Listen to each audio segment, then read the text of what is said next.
Three persons, including a minor, sustained injuries following a transformer blast at Birubari in Guwahati on Wednesday. The injured, identified as Rinki Tiwari, 35, Meera Tiwari, 4, and Rohit Ali, 40, suffered serious injuries and were taken to Guwahati Medical College and Hospital for immediate medical attention. The woman and the child, members of the same family, and are said to be in critical condition, according to medical sources. বহুত ডাঙৰ জুই হৈ গৈছিলে জুইটো বহুত ডাঙৰ সেইকাৰণে এইবিলাক এনেকৈ জ্বলি গৈছে মানে তেলটো পূৰা চিটিকি পিনি আহি গ'ল পিছত এনেকৈ লৈ কেনে পিছত ইয়াৰ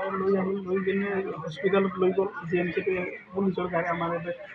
থানাৰ পৰা পুলিচৰ গাড়ীবিলাকত লৈ কেনে GMC বৰ্তমান ভৰ্তি আছে ড্ৰাইভাৰ মই আহিছিলোঁ যেতিয়া ড্ৰাইভাৰটোৰ লগত কথা পাতিলোঁ ড্ৰাইভাৰটোৱে কৈছে আমি জাষ্ট যাব ওলাইছিলোঁ এনেকুৱা অৱস্থাত মানে 1 ছেকেণ্ডৰ ভিতৰত মানে এনেকৈ জ্বলি কেনে তেলটো পৰি পিছত বাচ্চাটোৰ কণ্ডিশ্যন খুব বেয়া বুলি এতিয়া মানে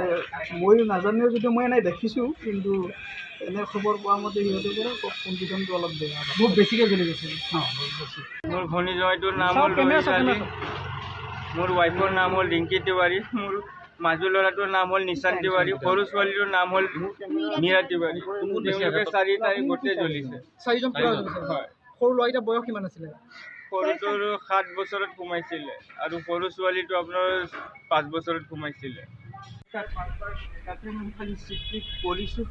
বাকীখিনি মোৰ চকুৰ ওচৰত গোটেই জ্বলি গ'ল ছাৰ জ্বলি গ'ল